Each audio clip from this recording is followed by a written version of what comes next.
Hello everyone, welcome to new video. आज के इस वीडियो में आप सभी को क्लास 7th मैथ का चैप्टर फर्स्ट जो पूर्णांक है उसकी प्रश्नावली 1.1 का सलूशन आप सभी को कराया जाएगा।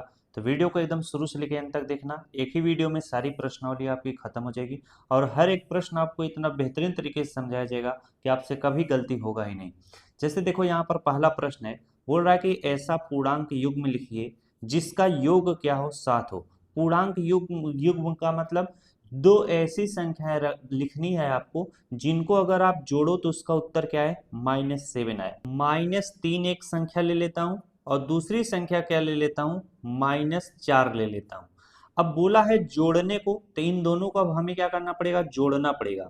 तो -3 इस तरीके से लिखोगे, इसके बाद इसको ब्रैकेट में करोगे, बीच में प्लस का सिंबल बनाओगे क्योंकि बोला है जोड़ने को। इसके बाद -4 है तो इस तरीके से -4 लिखोगे। अब क्या करोगे, इनको सॉल्व करोगे। ये -3 है तो -3 इस तरीके से हो जाएगा और प्लस और माइनस से क्या होगा, इसका ब्रैकेट खत्म होगा, प्लस और माइनस क्या होगा, -4 हो जाएगा। अब यहाँ पर जरा ध्यान दो, माइनस और माइनस क्या होता है, प्लस होता है। तो 4 और 3 जोड़ोगे कितना होगा, 7 होगा। जब दोनों चिन्ह माइनस के हो तो यहाँ पर माइनस का ही चिन्ह लगेगा। बोला था जोड़ो कि इसका उत्तर -7 है तो -7 आ गया। ये इसका क्या होगा, उत्तर होगा, यानी सोल्यूशन होगा। इसी तरीके से आपको क्या, अपने मन से संख्याओं को सोचना पड़ेगा। चलो दूसरा कराते हैं। अब यहाँ पर अंतर बोला है, अंतर का मतलब घटाना, यानी दो ऐसी संख्याओं को आप जोड़ो या घटाओ। यहाँ पर घटाने को बोला है तो घटाओ जिसका उत्तर क्या आ जाए, -10। अब जैसे यहाँ पर देखो, अब मैं क्या लेता हूँ, 1 ले लेता हूँ और यहाँ पर माइनस आपका क्या ले लेता हूँ, 11 ले लेता हूँ। आपको अभी मैं आपको बताता हूँ किस तरीके से आप सोचोगे तो अच्छे से आप इन सभी को समझ पाओगे। अब 1 है तो आप इस तरीके से 1 लिखो। आपको बोला है अंतर, अंतर का मतलब घटाना है और दूसरी संख्या क्या है, -11 है तो इस तरीके से -11 ले लो। अब यहाँ पर देखो, 1 है तो 1 लिखोगे। अब माइनस और माइनस क्या हो जाएगा, प्लस हो जाएगा। अब 11 हो जाएगा, अब जोड़ दोगे तो क्या हो जाएगा, 12 बन जाएगा। तो अगर आप ऐसा सोचोगे ये वाला कंडीशन, तो आपका क्या हो जाएगा, गलत हो जाएगा। अब इसको जरा ध्यान दो। अब यहाँ पर जैसे मैं इसको सेट करके बताया था, अब यहाँ पर आपको सेट करना पड़ेगा। जैसे आपको यहाँ पर इस तरीके से अगर आप -11 ले लेते हो, अब यहाँ पर आप क्या करोगे, इसके बाद -1 ले लेते हो। अब यहाँ पर -1 क्यों लोगे अभी बताता हूँ, ध्यान से समझोगे सारी चीजें समझ में आ जाएंगी, ठीक है। यहाँ पर देखो -11 है तो -11, ठीक। अब इसको जब सॉल्व करोगे, बोला है अंतर करने को, तो यहाँ बीच में घटाव का चिन्ह लगाओगे। फिर ये -1 आपने लिया है तो -1 इस तरीके से लिखो। जब इसका सोल्यूशन करोगे तो -11 तो 11 हो जाएगा, माइनस और माइनस क्या हो जाएगा, प्लस हो जाएगा। 1 है तो 1 लिखोगे। अब यहाँ पर माइनस और प्लस क्या होगा, माइनस होगा। 11 में से 1 घटाओगे कितना आ जाएगा, 10 आ जाएगा। जिस भी चिन्ह के सामने वाली संख्या बड़ी रहती है उसी का चिन्ह लगता है -10, इसका क्या होगा, उत्तर होगा। यही चीज आपसे पूछा था तो उसका अंतर क्या हो, -10 हो तो -10 आ गया कि नहीं। तो बस ये सारी चीजें आपको सेट करना पड़ेगा। ये जो शुरू का अगर आप सेट कर ले जाओगे तो आराम से आप लगा ले जाओगे, कोई दिक्कत नहीं होगा, ठीक है। अब यहाँ पर बोला है कि आप ऐसी दो संख्याओं को लिखो जिसका योग करो तो उसका मान क्या आ जाए, 0 आ जाए। जैसे यहाँ पर मैं क्या, कोई भी संख्या ले सकते हो। जैसे यहाँ पर मैं क्या ले लेता हूँ, -5 ले लेता हूँ, ठीक है। अब इसके बाद क्या ले लेता हूँ, दूसरी संख्या में +5 ले लेता हूँ। अब यहाँ पर -5 है तो इस तरीके से -5 हो जाएगा, ठीक। अब योग बोला है जोड़ने को तो बीच में प्लस का चिन्ह लगाओगे। ये 5 है तो 5 लिख लो। अब जरा ध्यान दो, -5 है तो -5 हो जाएगा, +5 है तो +5 हो जाएगा। माइनस और प्लस क्या होगा, माइनस होगा। 5 में से 5 घटाओगे 0 होगा। आ गया कि नहीं इसका उत्तर। इस तरीके से भाई साहब आपको सोचना है बस। तो ये सारे प्रश्न आप कैसे लगा पाओगे, जब आपको प्लस और माइनस कैसे लगाया जाता है ये नियम आपको पता रहेगा। तो इस पर मैं एक वीडियो बनाया हूँ, आप कमेंट में चाहे तो लिंक पा जाओगे, चाहे इसी वीडियो के डिस्क्रिप्शन में, ठीक है। चलो आपको दूसरा प्रश्न समझाते हैं। अब यहाँ से आपका दूसरा प्रश्न शुरू होता है, एकदम अच्छे तरीके से आप लोग समझने का प्रयास करिएगा। बोला है कि एक ऐसा ऋणात्मक पूर्णांक युग्म लिखिए जिसका अंतर क्या हो, 8 हो। अब यहाँ पर अंतर की बात आ रही है तो यानी घटाया जाएगा। ऋणात्मक पूर्णांक की बात हो रही है तो ऐसा ऋणात्मक पूर्णांक युग्म का मतलब होता है दो आपको ऐसी संख्याएं लेनी है जो माइनस में रहे, ठीक है। ऋणात्मक का मतलब माइनस। यहाँ पर मैं सॉल्यूशन करता हूँ, इस तरीके से आप लोग भी लिखिएगा, SOLUTION, या सॉल्यूशन लिखिएगा या हल लिखिएगा। तो यहाँ पर पहले का सॉल्यूशन यहाँ पर करता हूँ, ठीक है। बोला है कि एक ऐसा ऋणात्मक पूर्णांक युग्म का मतलब क्या होता है, जोड़ा। जैसे 5 और 6 दो दो संख्या, इन दोनों को क्या बोला जाता है, जोड़ा, ठीक है। तो ऋणात्मक पूर्णांक बोला है तो एक संख्या मैं क्या ले लेता हूँ, -2 ले लेता हूँ और दूसरी संख्या क्या ले लेता हूँ, -8 ले लेता हूँ। बोला है कि जिसका अंतर क्या हो 8 हो। अब इसी को सॉल्व करो, यानी इनका अंतर आपको निकाल लेना है। तो यहाँ पर -2 है तो -2 इस तरीके से हल करता हूँ, ठीक है। इसके बाद यहाँ पर बराबर का चिन्ह इस तरीके से लगा दो। अब बोला है कि अंतर, अंतर की बात जहां पर आ जाए बीच में माइनस का चिन्ह लगा देना। दूसरी संख्या -8 है तो -8 इस तरीके से लिख लो। अब इसको जब सॉल्व करोगे -2 है तो -2 हो जाएगा, माइनस और माइनस क्या हो जाएगा, प्लस हो जाएगा। अब ये 8 हो जाएगा। और जब इसको सॉल्व करोगे माइनस और प्लस माइनस होगा, 8 में से 2 घटाओगे कितना आ जाएगा आपका। तो यहाँ पर देखो एक गलती हो रहा था, अगर आप इसको घटाओगे तो अच्छा आएगा, लेकिन बोला है कि उसका अंतर क्या होना चाहिए, 8 होना चाहिए। तो यहाँ पर एक -2 ले लो, एक आपको माइनस इस तरीके से 10 लेना पड़ेगा, ठीक है। अब यहाँ पर भी आप क्या करोगे, 10 लिख दोगे, और यहाँ पर भी आप इस तरीके से 10 लिख लोगे, ठीक है। अब माइनस और प्लस माइनस होगा, 10 में से 2 घटाओगे कितना आ जाएगा आपका, 8 आ जाएगा। 10 में से 2 घटाओगे 8 हो जाएगा। बोला था कि जिसका अंतर क्या हो 8 हो, 8 क्या है प्लस में, तो ये इसका क्या हो जाएगा, उत्तर हो जाएगा। इस तरीके से आपको हल करना होगा, ठीक है। थोड़ा सा अगर आप दिमाग नहीं लगाओगे इसी तरीके से तो भूल चूक हो सकती है, तो थोड़ा जितना ज्यादा आप प्रश्नों को लगाओगे उतना ज्यादा सही रहेगा। चलिए अब बी वाले का सलूशन करते हैं। बी वाला क्या कर रहा है, एक ऋणात्मक पूर्णांक और एक धनात्मक पूर्णांक, यानी आपको एक माइनस वाली संख्या लेनी है और एक प्लस वाली संख्या लेनी है, जिनका योग यानी अगर आप उनको जोड़ो तो क्या हो जाए, -5 हो जाए। तो मैं पहले जो है ऋणात्मक पूर्णांक क्या ले लेता हूँ, -10 ले लेता हूँ। क्या ले लेता हूँ, -10, ठीक है। इसके बाद बोला है कि योग करना है, जोड़ना है, तो बीच में प्लस का चिन्ह बना लेता हूँ। और दूसरे संख्या क्या है, धनात्मक पूर्णांक लेना है। धनात्मक पूर्णांक का मतलब यहाँ पर मैं 5 ले लेता हूँ। अब अगर आप इनको जोड़ोगे तो -10 है तो -10 हो जाएगा, +5 है तो प्लस इस तरीके से 5 हो जाएगा, ठीक है।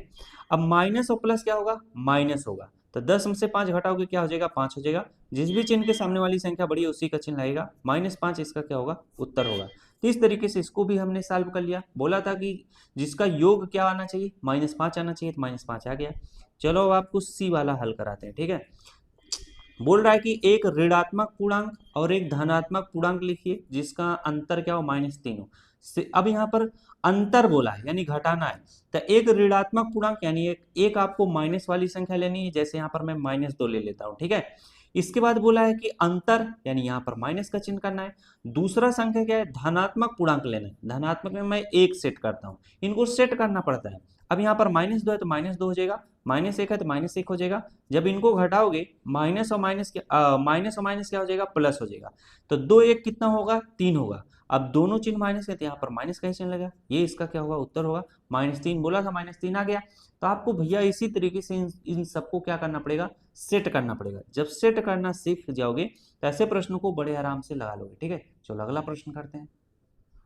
अगला प्रश्न है, देखो बोल रहा है कि किसी प्रश्नोत्तरी के 3 उत्तरोत्तर चक्रों में टीम ए, यहाँ पर टीम ए द्वारा प्राप्त किए गए अंक -40, 10 और 0 थे, और टीम बी द्वारा प्राप्त किए गए अंक 10, 0 और -40 थे। किस टीम ने अधिक अंक प्राप्त किए?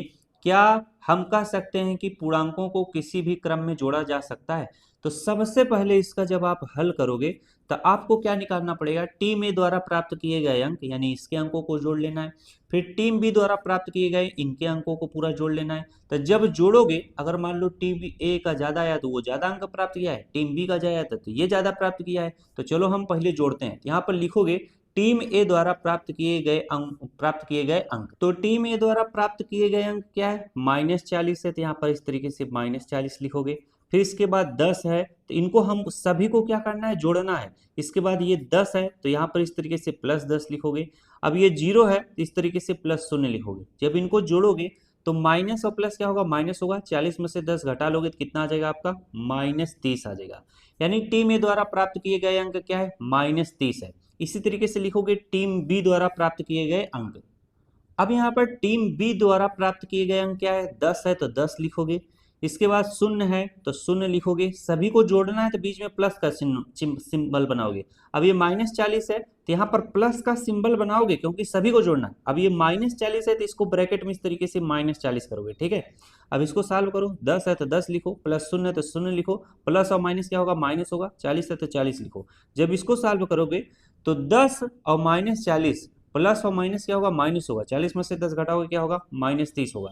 ये भी -30 पाया है, ये भी -30 पाया है। यानी टीम ए टीम बी दोनों क्या हैं, बराबर अंक पाए हैं। यहाँ पर लिखना पड़ेगा, ठीक है। तो यहाँ पर देखो मैंने लिख दिया है टीम ए तथा टीम बी बराबर अंक प्राप्त किए हैं। अब अगला प्रश्न हमसे पूछ रहा था, यहाँ पर बोला था ना किस टीम ने अधिक अंक प्राप्त किए, तो इसका उत्तर लिखा गया क्योंकि दोनों बराबर अंक प्राप्त किए, तो ये लिख दिया मैंने। अब अगला पूछा है क्या हम कह सकते हैं कि पूर्णांकों को किसी भी क्रम में जोड़ा जा सकता है। यहाँ पर लिख देना हाँ, हाँ हम कह सकते हैं, हम कह सकते हैं पूर्णांकों को किसी भी क्रम में जोड़ा जा सकता है। इस तरीके से आपका तीसरा प्रश्न क्या हुआ, समाप्त हुआ। यहाँ पर दिख नहीं रहा है, अब दिखने लग गया ना। अब चलो मैं आपको क्या करता हूँ, इस प्रश्नावली का आखिरी प्रश्न चौथा प्रश्न कराता हूँ। अब यहाँ पर देखो चौथा प्रश्न है, बोला है कि निम्नलिखित कथनों को सत्य बनाने के लिए रिक्त स्थानों की पूर्ति कीजिए। जैसे यहाँ पर देखो पहला है एक ब्रैकेट में -5 है प्लस इसमें क्या है -8 है बराबर, इसमें आपको जोड़ना घटाना नहीं है क्योंकि ये नियम पर आधारित है, बस आपको संख्याएं लिखनी है। ये क्या है -5 है एक ब्रैकेट में, फिर बीच में प्लस का चिन्ह है, फिर -8 है। अब यहाँ पर बराबर का चिन्ह लगाकर क्या लिख दिया है, ये जो -8 है इसको पहले लिख दिया है, प्लस का चिन्ह प्लस लगाया है, तो ये जो -5 है अब आपको यहाँ पर इस तरीके से -5 लिखना पड़ेगा, ठीक है। इस तरीके से इनको सॉल्व किया जाता है। तो ये किस नियम के तहत होता है आपके किताब में है, वो नियम है क्रम विनिमय का नियम, ठीक है। यहाँ पर जब कोई संख्या पीछे वाली क्या हो जाए आगे लिख दी जाए और आगे वाली पीछे लिख दी जाए तो ऐसे नियम को क्रम विनिमय नियम कहते हैं।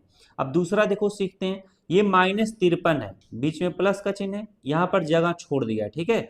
अब यहाँ पर बराबर का चिन्ह लगाकर क्या लिखा है, -53 लिख दिया है। तो यहाँ पर ऐसी कौन सी संख्या आप लिखो कि अगर इनको सॉल्व कर दो तो -53 आ जाए। तो अगर इसमें हम 0 लिख दें तो इसमें कोई परिवर्तन नहीं होगा, -53 में 0 जोड़ोगे तो -53 ही रहेगा। इस तरीके से भैया इसको किया जाएगा, ठीक है। ये 17 है और प्लस का सिंबल है। अब इसमें 17 में ऐसा क्या संख्या जोड़ दो कि ये इसका उत्तर कितना आ जाए, 0 आ जाए। अगर इसमें हम लोग क्या कर दें -17 इस तरीके से जोड़ दें तो ये क्या हो जाएगा, प्लस और माइनस क्या हो जाएगा, माइनस हो जाएगा। तो 17 - 17 कितना हो जाएगा, 0 हो जाएगा। समझ में आई बातें। चलो अब आपको चौथा वाला कराते हैं। ये देखो यहाँ पर 13 लिखा है, फिर प्लस का सिंबल है, फिर ब्रैकेट में इस तरीके से 12 लिखा है। इतनी बात समझ में, फिर बड़ा वाला ब्रैकेट यहाँ पर बंद कर दिया है। अब यहाँ पर प्लस का सिंबल है, अब यहाँ पर कौन सी संख्या लिखी जाएगी ये आपको बताना है। ये कैसे पता चलेगा, जब इसको समझोगे तब। जरा ध्यान दो, ये जो बड़ा वाला ब्रैकेट है पहले जो है आगे से लगा पहली संख्या दूसरी संख्या तक। अब ये जो बड़ा वाला ब्रैकेट लगा है दूसरी संख्या से लास्ट वाली संख्या में लगा है। तो ये जानते हो कौन सा नियम का प्रयोग यहाँ पर हो रहा है, ये सहचर्य नियम का प्रयोग हो रहा है। तो इसमें कुछ ज्यादा सोचना बूझना नहीं रहता है। जो ये लास्ट वाली संख्या -7 है ना, बस इसी को यहाँ पर लिख दो, बस। ऐसे सवाल हैं तो इसी तरीके से कर दिया जाता है। तो वो तो अलग बात है कि इसमें कौन सा नियम लगाया गया है। जब नियम पूछ दे कौन सा लगाया तब आपको खोजना पड़ेगा, समझना पड़ेगा। ऐसे तो बिना समझे आप -7 लिख दो। जैसे आप पांचवें में अगर पूछ रहा है लास्ट में क्या होगा, तो ये जो लास्ट में -3 है इसी को यहाँ पर लिख देना होगा। लेकिन आप समझते हुए चलोगे तो ज्यादा सही रहेगा ना। अब यहाँ पर जब भी जैसे यहाँ पर बड़ा ब्रैकेट लगा हो यहाँ से और यहाँ तक लगाए, ठीक है। और फिर यही बड़ा ब्रैकेट पहली वाली संख्या को छोड़कर दूसरी वाली संख्या से लास्ट वाली तक लग जाए तो ये कौन सा नियम कहलाता है भैया, ये हमारा सहचर्य का नियम कहलाता है, ठीक है। कोई भी ब्रैकेट हो अगर पहली वाली संख्या से लगा हो दूसरी संख्या तक और बराबर के इधर आकर पहली वाली संख्या को छोड़कर दूसरी से लास्ट वाली तक लग जाए तो समझ जाना वो सहचर्य का नियम है। ये संख्याएं सेम रहनी चाहिए, ये भी ध्यान रखना। अब यहाँ पर देखो -4 है, अब यहाँ पर प्लस 15 प्लस क्या है -3 है। अब यहाँ पर बड़ा ब्रैकेट जो है दूसरी संख्या से लास्ट वाली संख्या में लगाए तो आपको पता चल गया होगा कि इधर क्या होगा, पहली संख्या से दूसरी संख्या तक लगा होगा। तो यहाँ पर क्या है -3 लास्ट में है, यहाँ पर इस तरीके से -3 कर देना ब्रैकेट में, ठीक। बस यही इसका उत्तर है और कुछ भी नहीं है। तो इस तरीके से आपकी प्रश्नावली जो है बेहतरीन तरीके से समाप्त हो गई। अगर आपको वीडियो अच्छा लगा हो, सारी जानकारी आपको समझ में आ गई हो तो वीडियो को जरूर करिएगा, अपने दोस्तों को भी शेयर कर दीजिएगा। कि कुलदीप यादव मैथ चैनल पर आपको क्लास 7th की वीडियो फ्री में मिल जाएंगी मैथ का, आप अच्छे से मैथ अपना पढ़ सकते हो।